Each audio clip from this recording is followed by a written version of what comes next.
Bom dia, paz do Senhor, como vocês estão, como tem passado? Hoje foi o dia que o Senhor fez, vamos nos alegrar nele. Hoje nós vamos continuar o livro de Êxodo. Vamos lá, vamos começar? Bom dia, meu povo, como vocês estão? A paz do Senhor, glória a Deus. Êxodo capítulo 7, vamos lá. Eu vou ler um pedacinho do 6 porque faz continuidade, tá? Arão, porta-voz de Moisés. Ora, quando o Senhor falou a Moisés no Egito, disse-lhes: Eu sou o Senhor. Diga ao faraó, rei do Egito, tudo o que eu lhe disser. Moisés, porém, perguntou ao Senhor: Como o faraó me dará ouvido se não tenho facilidade em falar? Agora que começa o 7. O Senhor respondeu: Dou-lhe a minha autoridade perante Faraó e o seu irmão Arão. Será seu porta-voz. Você falará tudo o que eu lhe ordenar. E o seu irmão Arão lhe dirá ao Faraó que deixe os israelitas saírem do país. Eu, porém, farei o coração do Faraó resistir. E embora multiplique os meus sinais e maravilhas no Egito, ele não lhe ouvirá. Então porei a minha mão sobre o Egito e com poderosos atos de juízo tirarei do Egito os meus exércitos e o meu povo, os israelitas. E os egípcios saberão que eu sou o Senhor, quando eu estender a minha mão contra o Egito e tirar de lá todos os israelitas. Moisés e Arão fizeram como o Senhor lhe havia ordenado. Moisés tinha 80 anos de idade e Arão 83, quando falaram com o faraó. A vara de Arão transforma-se em serpente. Disse o Senhor a Moisés e Arão: Quando o faraó lhe pedir que faça algum milagre, diga a Arão que tome a sua vara e jogue diante de faraó, e ela se transformará numa serpente. Moisés e Arão dirigiram-se a Faraó e fizeram como o Senhor havia ordenado. Arão jogou a vara diante de Faraó e os seus conselheiros, e ela se transformou em uma serpente. O faraó, porém, mandou chamar dos sábios e feiticeiros e também os magos do Egito, e fizeram a mesma coisa por meio de suas ciências ocultas. Cada um deles jogou no chão uma vara, e estas se transformaram em serpente. Mas a vara de Arão engoliu a vara deles. Contudo, o coração de Faraó se endureceu, e ele não quis dar ouvidos a Moisés e Arão, como o Senhor tinha dito. Primeira praga, o sangue. Disse o Senhor a Moisés: O coração de Faraó está obstinado. Ele não quer deixar o povo ir. Vá ao Faraó de manhã, e quando ele estiver indo às águas, espere-o na margem do rio para encontrá-lo. E o leve também a vara que se transformou em serpente. Diga-lhe o Senhor, o Deus dos Hebreus, mandou-lhe dizer: Deixe o meu povo ir para prestar-me culto no deserto, mas até agora você não me atendeu. Assim diz o Senhor: Nisto você saberá que eu sou o Senhor Deus. Com a vara que trago na mão, ferirei as águas do Nilo, e elas se transformarão em sangue. Os peixes do Nilo morrerão, e o rio ficará cheirando mal. E os egípcios não suportarão beber mais das suas águas. Disse o Senhor a Moisés: Diga a Arão que tome a sua vara e estenda a mão sobre as águas do Egito e os rios e os canais, os açudes e todos os reservatórios, e eles se transformarão em sangue. Haverá sangue por toda a terra do Egito, e até as vasilhas de madeira e as vasilhas de pedra. Moisés e Arão fizeram como o Senhor tinha ordenado. Arão levantou a vara e feriu as águas do Nilo, e na presença de Faraó e dos seus conselheiros, e todas as águas do rio transformou-se em sangue. Os peixes morreram, e o rio cheirava tão mal que os egípcios não conseguiam beber as suas águas. Havia sangue por toda parte do Egito.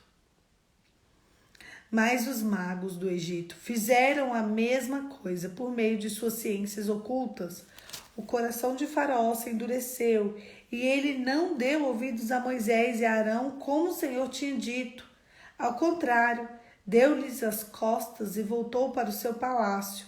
Nem assim Faraó levou a sério. Todos os egípcios cavaram buracos às margens do Nilo para encontrar água potável, pois a água do rio não podia mais se beber. Passaram 7 dias depois que o Senhor feriu o Nilo. No texto de hoje, a gente vê Deus começando a fazer os sinais e maravilhas. É engraçado que a Bíblia chama de sinais e maravilhas, mas foi muito difícil para o povo viver aquilo. Não só para os egípcios, mas para os hebreus também. Tem noção, gente? Tudo se transformar em sangue. Peraí. Toda a água se transformou em sangue. Acho que você vive 1, 2 dias sem água. Agora você tem noção do que você ficar 7 dias sem água? Meu Deus, dizem que o ser humano ele consegue se comportar sem água, sobreviver 8 dias. Você tem noção? 7 dias sem água. Mas eu quero chamar a atenção de uma coisa para vocês. Primeiro, Arão aqui começa a ser o porta-voz com força. Arão é que vai diante de Faraó, aos cuidados de Moisés. E ele é o porta-voz. Acabou. É engraçado que Deus ele tenta fazer Moisés ser grande. E Moisés não quer ser grande aqui. Moisés fala, não consigo, não dou conta, não é para mim, não vai. Então Deus respeita. Vocês entenderam como funciona? Deus tinha um caminho para Moisés. Ele iria ser o que seria o porta-voz, o libertador do povo. De fato, ele libertou o povo, mas ele tinha problema na fala. A gente não sabe o que ele tinha na fala. Não adianta eu vir conjecturar com vocês, sei lá. Não sei se ele era gago, se ele era fanho, se ele era introvertido. Não sei. Eu sei que a Bíblia diz que ele tinha um problema na fala. Acabou. Eu não vou conjecturar nada, porque são tantos problemas na fala, se ele tinha receio. Não faço ideia. Eu só sei que ele se viu ali um homem limitado. Deus, o Senhor não pode. O que o Senhor vai fazer em mim? Eu sou limitado. E Deus fala, olha, Moisés, eu quem fiz tudo. Será que eu não posso te curar? Não, Deus, é porque a minha voz não dá. Deus se irou contra Moisés. Vocês entendem? Quando a gente bota limite em Deus.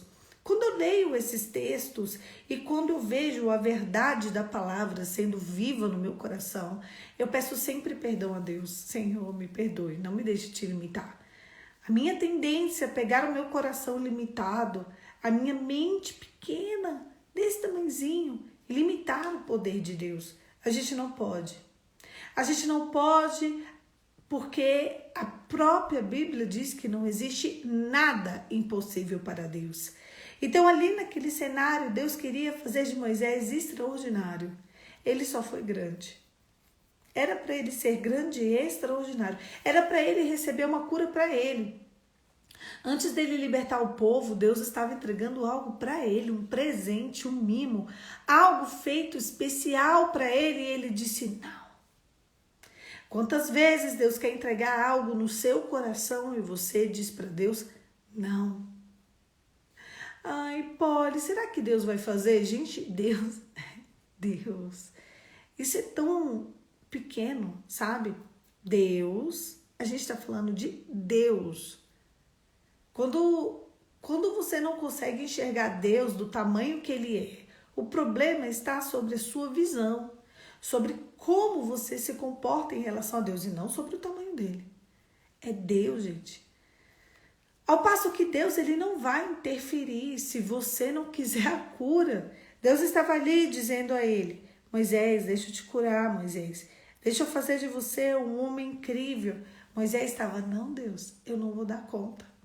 Tá bom, Moisés. Então Deus se irou porque Deus queria entregar a cura para Moisés. Moisés falou, tá bom, então vai. Eu vou cumprir o meu propósito. O propósito era só com você. Então eu vou colocar Arão. Porque quando você diz não para Deus, Deus levanta outro no seu lugar. A verdade é essa. Se Deus te chamar para uma circunstância e você falar não se preocupe. Deus não vai se limitar a você, Ele vai chamar outro no seu lugar. Você não recebe a cura, você não recebe a graça, você não recebe a unção, você não recebe o poder, você não recebe o que é seu da parte de Deus. O que é seu vai para outro. Essa é a verdade. Então ali, a parte de comunicação que Deus tinha para Moisés, Arão começa a desenvolver. E é nesse cenário que a gente vem. E é engraçado que, se vocês observarem, Moisés é sempre recebido por Faraó. Aí você me pergunta, por que Moisés, um hebreu ou um estrangeiro, né? Ele já não era aquele que tinha formado ele, enfim, já não era o vô postiço. Por que ele é recebido por Faraó? Porque ele era príncipe, ele era criado dali. E ali tinha o quarto dele, ali tinha as coisas dele. Moisés era de casa. É como se eu chegasse aqui na minha casa e quisesse entrar e quisesse falar coisas. Eu não teria acesso? Eu teria. Mas talvez se você chegasse na minha casa, né, quisesse falar coisa, primeiro você ia ter que tocar a campainha. Depois você ia ter que saber se alguém ia querer te receber. Depois você estava correndo o risco de receber um não. Não. Entende? Não, ninguém vai te receber não. Olha, eu quero falar uma coisa. Não, mas aqui ninguém quer te ouvir. Ele poderia falar isso, não poderia? Poderia. Só que Moisés... Sabe o que Moisés fala? Moisés fala que Deus está começando a fazer, vai começar a fazer milagres e maravilhas através de Arão. Por que eles falam isso? Porque Deus queria libertar o povo. Só que Deus avisou eles, eu vou endurecer o coração de Faraó. E você sabe o que ele faz? A primeira dureza do coração? Aí tem aquela parte da vara que os feiticeiros fazem igual. Isso é para a gente entender que muitos daqueles que dizem Senhor, Senhor, não entrarão no reino dos céus. Ah, mas aquela pessoa cura, aquela pessoa tem unção de libertar. Não tem não, gente. Existem coisas entre o céu e o inferno muito maiores do que você e eu imaginamos, tá? Você quer saber se uma pessoa está fazendo em nome de Jesus ou não? Qual é a obediência do coração dela? Quais são os frutos de arrependimento? O Evangelho de Cristo, ele é feito de arrependimento. Se não tiver arrependimento, se não tiver uma vida reta, santa, proba, simples, casta, digna, respeitosa, honrada, joelho no chão, cara no pó, não é uma vida com Deus. Está servindo a outro Deus, que não é o Deus que fez a terra, o céu, a água e o mar.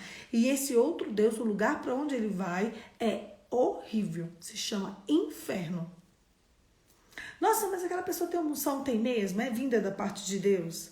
Porque a Bíblia diz que o inimigo nos últimos dias ele enganaria até os salvos, se possível. Você sabe o que faz? Ah, mas aquela pessoa ali tem tanta unção, ela cura, ela ajuda, sabe? Ela faz tanta coisa para Deus e ela tá ali com a vida toda torta. Não é o Deus de Abraão, não é o Deus de Isaac e não é o Deus de Jacó. A questão é quem é o Deus a quem você quer servir. Se não há frutos de arrependimento, eu vejo tanta gente, eu tinha tanto exemplo para dar, mas se eu der exemplos, eu posso expor pessoas. Vocês estão me entendendo? Não adianta de nada dizer que é de Deus e não ter uma vida de Deus. Ou você começa a ter uma vida de Deus ou não vai adiantar. Não adianta a gente viver o evangelho de clube. Isso se chama evangelho satanista. Tem muita gente vivendo um evangelho satanista. Só que no final do dia, na hora que a luz apaga, na hora que a porta se fecha, na hora que você deita a sua cabeça no travesseiro, você não é feliz. O evangelho que não tem como por base o temor do Senhor, ele é um evangelho vazio.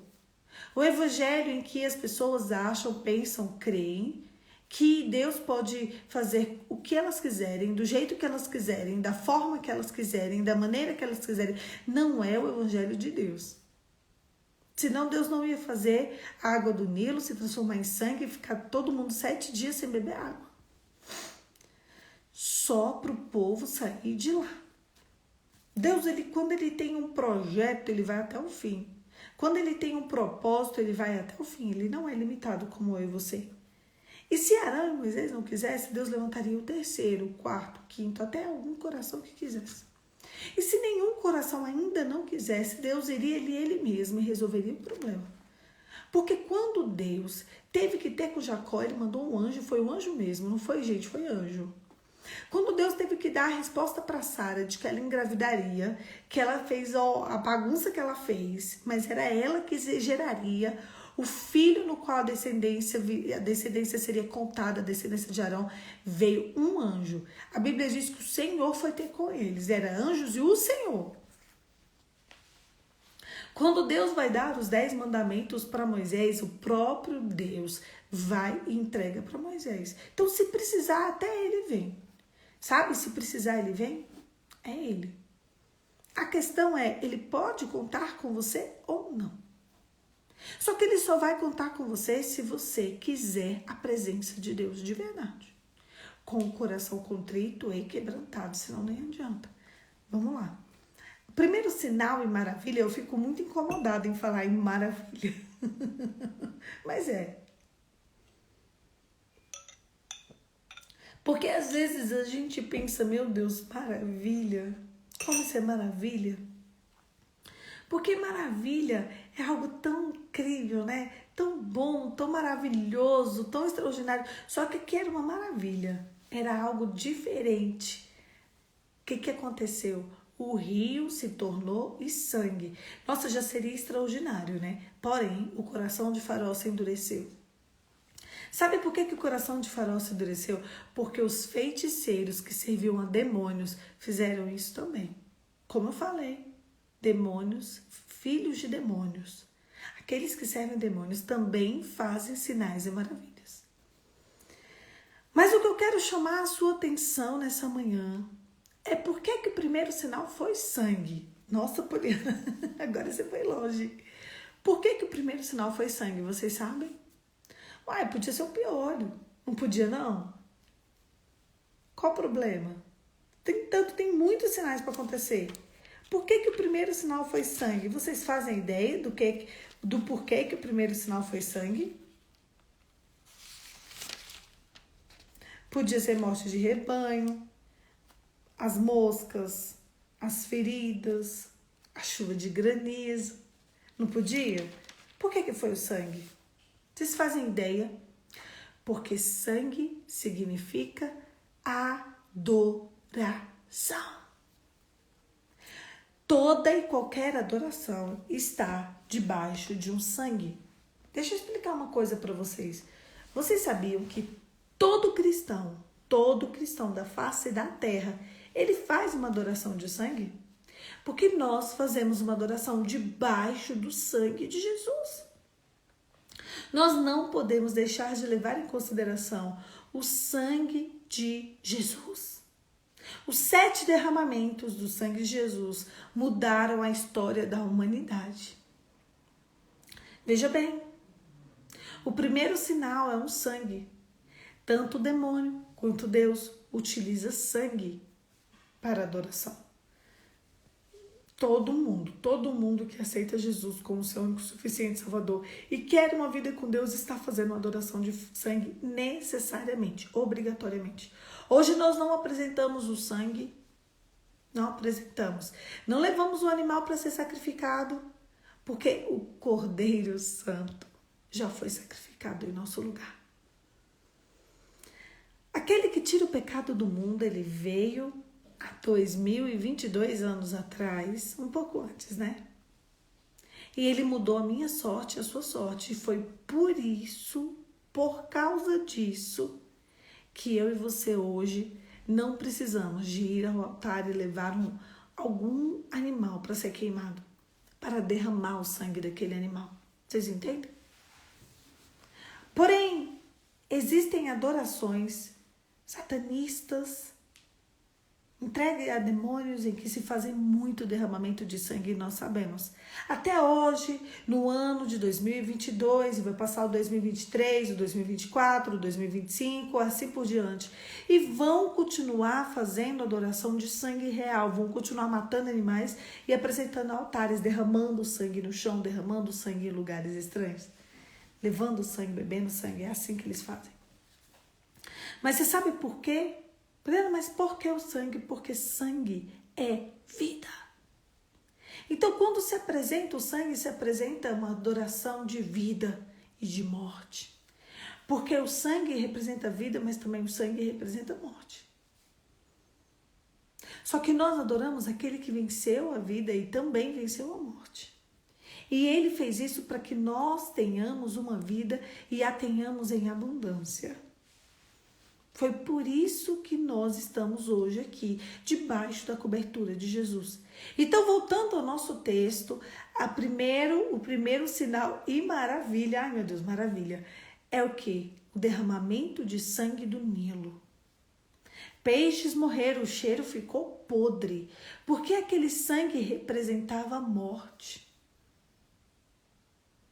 Uma mulher, todos os meses, ela ocorre, uma mulher natural, uma mulher, né, saudável, uma mulher que não utiliza de ingerências seculares para vetar o seu ventre. Todos os meses ela passa por um sangramento, todos os meses, ela é. Todos os meses a gente tem que passar por um sangramento. E vocês sabem por que nós passamos por esse sangramento? Porque o nosso corpo ele é preparado para gerar vida. Não gerou a vida, sangrou. Não gerou a vida, sangrou. Então, o nosso corpo ele serve para trazer também a vida. Derramou sangue, não gerou a vida.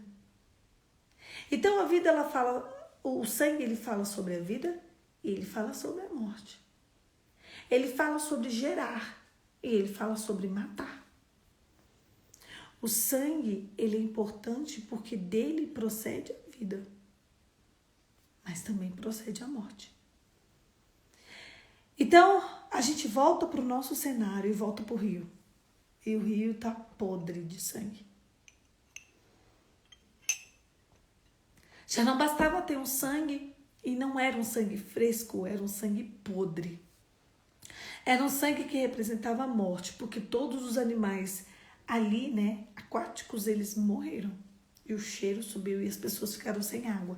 E a Bíblia diz, não eu, a Bíblia, que os egípcios começaram a tentar cavar poços perto do Nilo para tentar achar água para beber. Você tem noção do que você já estar há 7 dias sem beber água? 7 dias com sede. E você começar a cavar poços para tentar achar água. Foi isso que aconteceu com eles. Mas mesmo assim, o coração de Faraó se endureceu. Porque ele falou, os meus feiticeiros fizeram também, transformaram água em sangue. Sei que você está fazendo só mais um feitiço, é só mais uma coisa. É porque o demônio ele é imitando das coisas de Deus. Já falei que o que faz a diferença entre o povo de Deus e o povo do demônio é um negocinho chamado santidade. O temor do Senhor. São os resultados e os frutos dignos de uma vida cristã. Se hoje uma pessoa olhar para você, ela vai encontrar que tipo de resultado?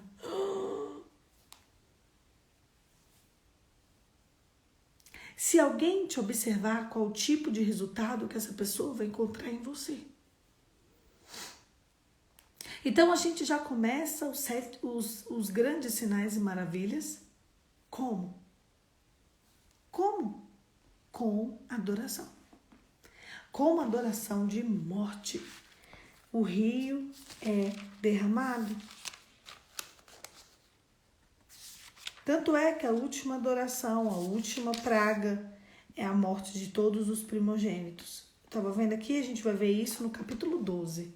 Os próximos dias a gente vai ficar só nessas pragas. São 10 pragas. O povo teve que perecer demais para expulsar os israelitas de lá. Não foi à toa que eles saíram de lá. Foi na base da expulsão. Às vezes, talvez, você está sendo expulso de lugares. Você estava em um lugar, estava confortável para você e você está sendo expulso desse lugar. Sabe por quê? Porque Deus tem um projeto para você em outro lugar. Não chora, não reclama, quer dizer, pode chorar. Só não reclama. Chora, mas não reclama. Mas tenha certeza que aquele que te guarda não dorme. O que te guarda não dorme, o que te ama não dorme. Se você está sendo expulso de um lugar, esse lugar pode ser o coração de outra pessoa, esse lugar pode ser um lugar físico, esse lugar pode inclusive ser um lugar espiritual. Se você está sendo expulso de um lugar, é porque Deus tem um projeto. E se for por Deus, Ele tem um projeto para te levar em águas mais profundas. Não reclama, seja forte, corajoso. Deus deu para você um espírito de coragem, não de covardia. Então a gente fica com esse primeiro sinal, o sinal da adoração, que é o sangue. O sinal que gera vida, mas é também o sinal que gera morte. Aqui Deus estava falando, olha, eu vou gerar morte. Vocês têm certeza? O derramamento de sangue, o processo das pragas, começando com o derramamento de sangue, é muito pesado. Esse povo estava maluco, gente. As pessoas não levam em consideração o sangue. Quando o sangue é derramado, a adoração é subida. É muito pesado isso. Você derrama o sangue para que a adoração venha. Quando nós estamos declarando santo, santo, santo, quando nós estamos declarando na casa do Senhor, Jesus Cristo é o Senhor, eu te amo, Jesus Cristo é o Senhor, eu te amo. Nós estamos subindo uma adoração de sangue, do sangue do Cordeiro que desceu. O sangue do Cordeiro que caiu até a última gota. E aquele povo, eles estavam de frente a uma adoração de sangue para a morte. Era o prenúncio da 10ª praga. E eles estavam alheios a tudo isso. Quando a gente vê um sangue derramado, a gente já pode se atentar. Epa, por que esse sangue está derramado?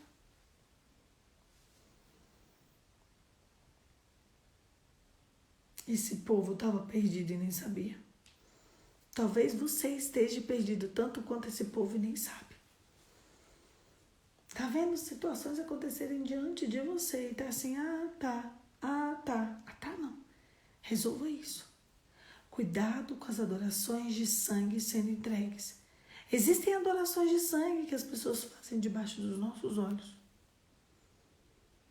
E a gente fica alheio a isso. Não podemos.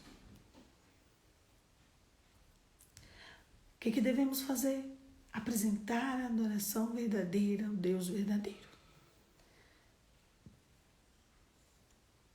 O prenúncio da 10ª praga estava na primeira. Aquele sangue era para a morte.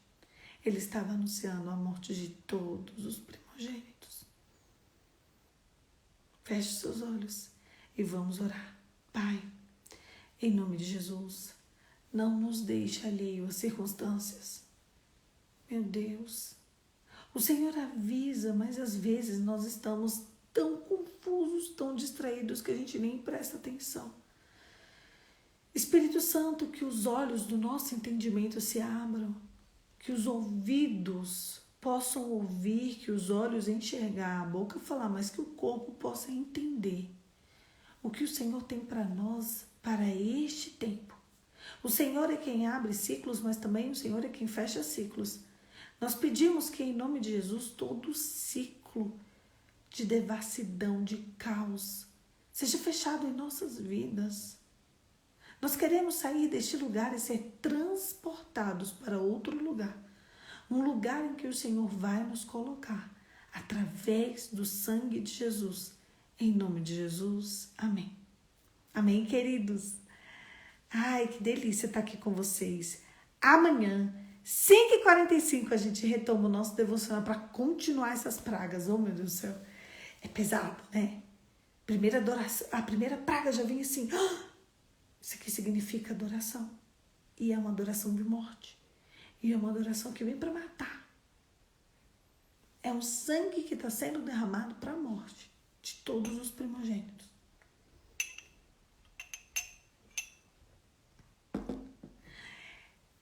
Depois eu vou falar com vocês sobre o mar vermelho, mas o mar vermelho, ele não é vermelho à toa. Ele é vermelho também por causa de uma adoração de passagem. Mas a gente vai conversar sobre isso. É muito pesado. mas também é sobrenatural. Sobrenatural sabermos que Deus é aquele que não dorme, que cuida da gente. Eu quero pedir para vocês, no dia de hoje, colocar a casa em ordem, amar ao Senhor, temer ao Senhor e enumerar tudo aquilo que pode estar fazendo separação entre você e Deus. Porque a gente precisa começar a apresentar uma adoração verdadeira. Para que quando a adoração de sangue for real, ela seja uma adoração de vida através da vida de Jesus e não de morte. É isso. Um beijo, fica com Deus e até amanhã. Não se esqueçam que amanhã, às 5h45, eu espero todos vocês para a gente continuar o nosso devocional. Um beijo.